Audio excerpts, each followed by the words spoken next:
Welcome back once again. In spite of U.S.-Iran two-week ceasefire plan that was effected according to the negotiations that were made and that was agreed upon by the U.S. and Iran, and by which the mediator Pakistan and Egypt and Saudi Arabia and all the parts that were ruling this, moderating this ceasefire, they said it includes Lebanon inside this agreement. And in spite of all that, Israel launched airstrikes against southern Lebanon and southern of al-Baqa Valley and killed hundreds and hundreds of people. We have more details, of course, with our prominent guest, Dr. Hassan Wagih, political science professor. Good morning, Dr. Hassan Wagih. Good morning. How are you doing, sir? I'm doing fine. Thank you. The ceasefire was effected. Egypt was leading the negotiations with Pakistan and Saudi Arabia and other countries as well, and Turkey as well. But as usual, Israel violated this ceasefire.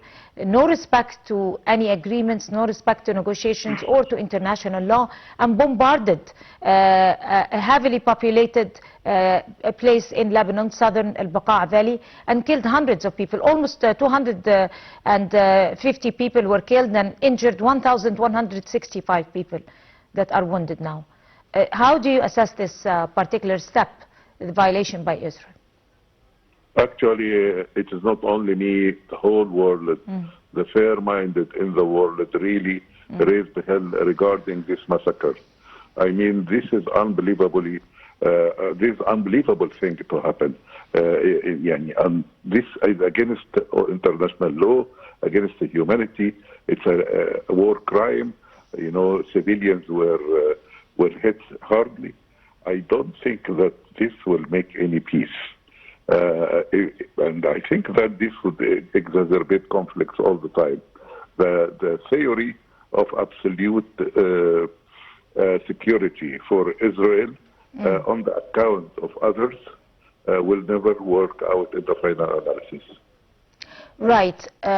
From where we see, as a result, Iran refused to sit to the negotiating table or to continue this, let's say that they refuse to sit to the negotiating table and continue the negotiations to end the war as a result of the violation of this agreement by the Israeli occupation. And there is another wave of attacks that has been waged, as we can see, by Israel. What does that signal for the future? I mean, we know that it signals that there is no end of war, probably, if you continue that way. But what does it signal on both parts, the American side and the Iranian side? Actually, there are two axes here to address. Number one is that there is a chaos in information. You know, when the Pakistani ambassador states that, yes, there is inclusion of Lebanon, and you listen to the Israelis say no inclusion, and you know, you find the world is divided when it comes to information items. And officials, someone says Lebanon is included in the peace pact, and some other people say no, it is like, you know, Netanyahu said, Israel is not here in that kind of negotiation. It is negotiation between America and Iran only, and I don't think this is correct, of course, but this is what is being said. So there is information chaos, information, misinformation, disinformation. This one thing. It's not only in this event, in other events in the whole world. Even they say the Iranian wrote something in Farsi, but in English is different. So there is a critic to understand what is really there, what is the sense of what's happening. Everyone is giving meaning to the event, to the incident, and I think this make the whole thing blurred, not clear. This one thing. The other thing is logical. You shouldn't discuss that Lebanon should be in or out.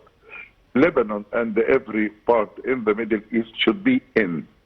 and particularly when it comes to these massacres. These massacres are rejected, and it has to be part of the.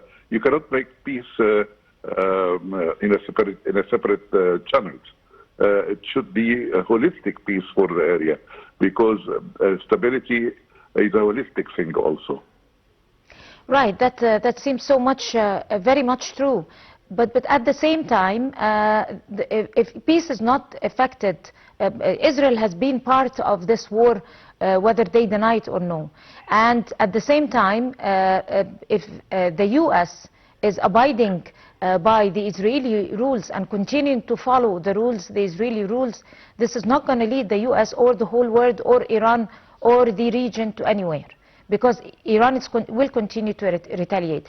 So the only thing that remains is the diplomatic route that Egypt is leading, together with Turkey and Pakistan and Saudi Arabia and other Arab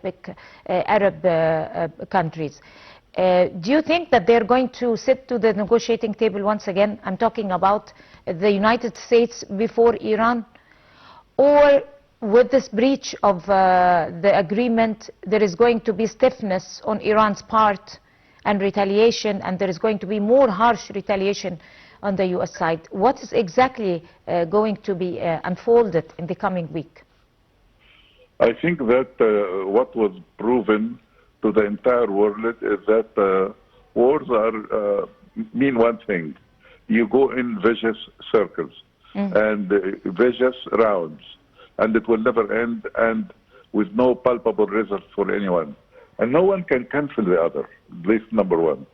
Number two is that one of the most important things is that we have to understand that this war was stopped because of Chinese and Russian intervention in the United Nations, and also by making very clear, if you are going to make annihilation of Iran, there will be retaliation. So I think that the whole world doesn't need this act and reaction. We don't need that, because this will never work out. But again, there should be a learned lesson from what happened, that we give peace a chance. This should be the title that the whole world should abide by. Exactly. You should give peace a chance, but do they need peace, the United States and Israel? That is the question. But my final question to you, sir, because we're running out of time. Finally, the Hormuz Strait, which is the core point of this war, is still closed as a result of this violation. So what exactly is going to happen in that light? I hope that when it comes to the negotiating table, where people sit at the negotiating table, all of them today, tomorrow, inshallah, I think there will be some way out of that. Hopefully. At the end, we would like to thank you so much, Dr. Hassan Wagih, Professor of International Relations. Thank you so much, and you have a beautiful day. Now.